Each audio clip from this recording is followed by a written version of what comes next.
گرمیوں میں 2 بجے اٹھیں، ٹھنڈے کے دنوں میں جو ہے 3 بجے اٹھیں، اور 2-4 رکعت جو ہے وہ آپ تہجد پڑھیں، اور اس کے بعد اللہ تعالیٰ سے ایک رابطہ قائم کریں، روئیں، گڑ گڑائیں، جو بھی اپنی زبان میں، ضرور نہیں کہ عربی کے جو ہے الفاظ ہونے چاہیے، تو آپ دیکھیں گے کہ اللہ تعالیٰ سے خاص نسبت اور ایک خاص قسم کی جو ہے ایک ایک تعلق پیدا ہو جائے گا آپ کو، اور وہاں سے جو ہے وہ ایک پاور جو ہے آپ کے اندر جو آنا شروع ہوگا، تو آپ بہت فائدہ محسوس کریں گے روحانی طور پر، اور خود کے اندر جو ہے قوت محسوس کریں گے۔ تو اور فتنوں کے لیے بھی جو ہے اللہ تعالیٰ جو ہے آپ پر جو ہے وہ آشکار کرے گا، آپ کے دل کو کھول دے گا کہ آپ فتنوں کو سمجھ سکیں اور اس کا مقابلہ کر سکیں۔ نمبر 3،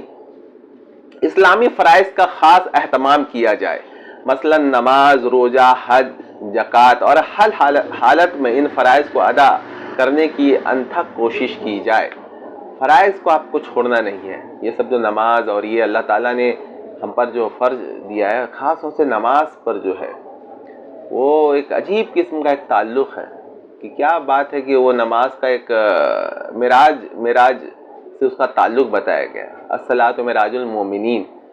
تو معراج میں دیکھیے کہ کیا ہوا، آسمانی سفر ہوا، تو اگر آج بھی کوئی شخص جو ہے آسمان سے رابطہ بنانا چاہتا ہے، ملائے اعلیٰ تک پہنچنا چاہتا ہے، تو اس کو نماز کا سہارا لینا، نماز کو چھوڑ کے کسی طرح کی کوئی روحانی ترقی کا تصور نہیں ہے، اگر ہے تو پھر وہ استدراج ہے،